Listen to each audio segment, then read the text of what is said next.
Welcome once again to Crosstalk. And as you may know, I'm Randy Weiss, but in case you don't know, I am here with Greg Bogdan, a dear friend from the Total Living Network. How you doing? And Greg and I serve together on the TV committee of the National Religious Broadcasters, and it's a great privilege to work together. And we've actually been on the committee together for a long time. Yeah. Greg bailed me out when I was the chairman of the committee because I'm sure I can get a witness that there have been much better chairmen than me. And now Greg is the chairman. Well, you taught me, so if I'm learning from somebody that wasn't good, I'm in trouble. So. No, you absolutely had my back. And you're doing a great job as chairman, by the way. And the National Religious Broadcasters Association appreciates your service. But we don't want to talk about that kind of stuff. We want to talk about the goodness of God. I feel like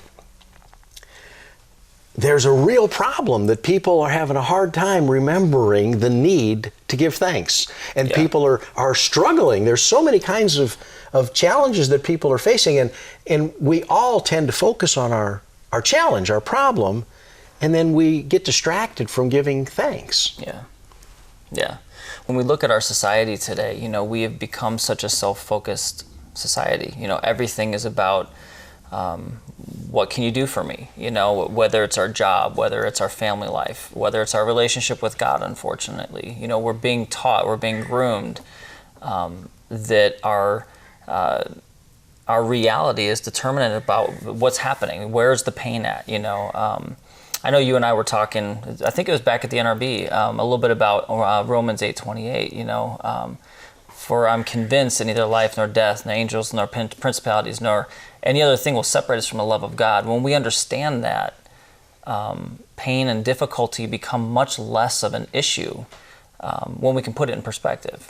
And if we fail to do that, our circumstances can shake us. Right. The challenges that we're facing can draw us away from being near to God at a time when it's most urgent that we are nearer than ever to God. Right. Well, and the scriptures talk so clearly about that our comfort that we find in God there, and in those deep, dark moments, is the same comfort that He's teaching us so that we can comfort others. And that's where I think that we miss on that opportunity to understand that what God's doing with us in those times is really challenging us to be a testimony. When you see someone walk through a difficult time and yet their eyes are still focused on God and they're finding joy, man, what a testimony that is to the goodness of God.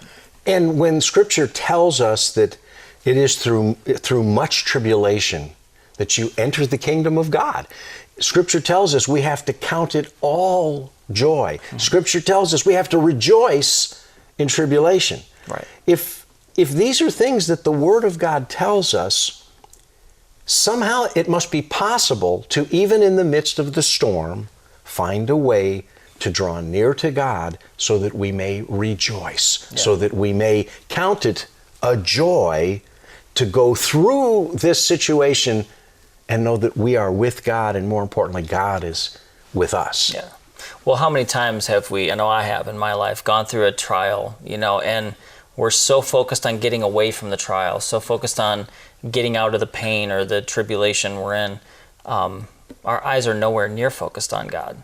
And so we sit in that trial longer and longer and longer, and when we finally realize, oh, there was an out for me way back here, all I had to do is turn my eyes to God to see it, we realize what kind of fools we are. That's the worst kind of fool, because it's a suffering fool without hope. Right.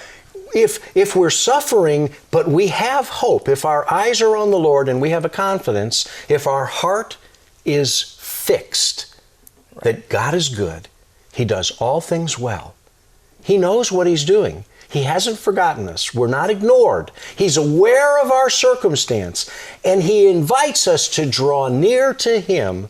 He will draw near to us. And in those circumstances where our problems happen to be a spiritual issue and we're under a demonic attack, that's what will cause the enemy to flee when we draw near to the Lord.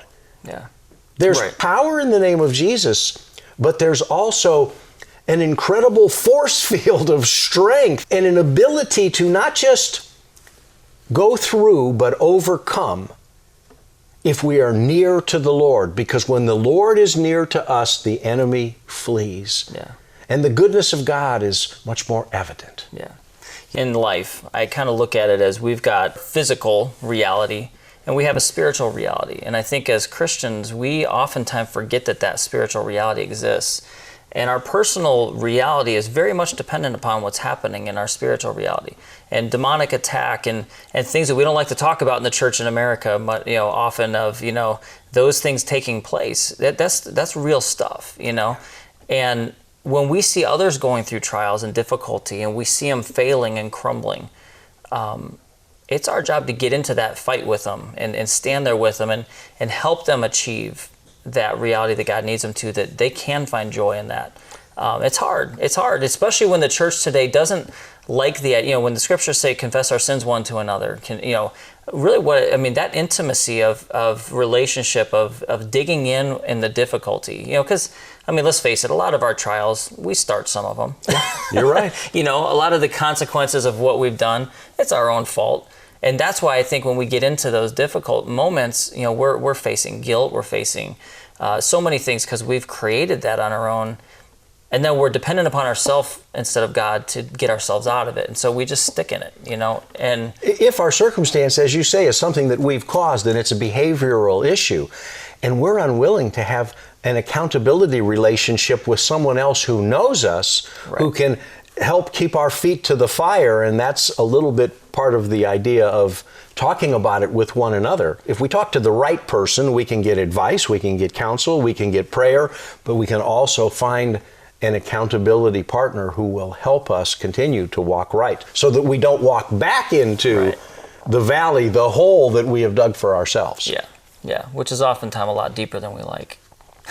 Well, Greg, you know and I know that there are a lot of people in our audiences who are in bad situations. There's a lot of people who are having financial problems, who are having health problems, who are having relationship problems.